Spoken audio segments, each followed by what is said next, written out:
बेली चकवाला में गाल दे तवज्जो करनी है। दो बेली है, एक ठीक ठाक चला के ते एक ठीक ठाक भोला है। जेड़ा भोला है बिल्कुल भोला है, दानी बिरा जेड़ा चला के ठीक ठाक चला के चलाक रोजाना ठगी करेंदा है, भोले को रोजाना माफी मंगता है, भोला जो है माफ कर छुड़ेगा। चलाक रोजाना ठगी करेंदा है, भोले को माफी मंगता है, भोला माफ कर छुड़ेगा। मामूल के मुताबिक किया ठगी करके ते भोले नु आदा यार गलती हो गई है माफ कर जा। भोले आख्या मैं ठगी भोला ना, खिंडे मोती गाफिल संगतां दे हुण हार दे काबिल रहे ने।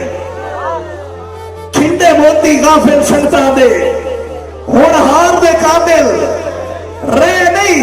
फुल सुख गए तेरिया उदरां दे दस्तार दे काबिल रहे नहीं। तेरे काविश लूट विराग ते हासे साडे प्यार दे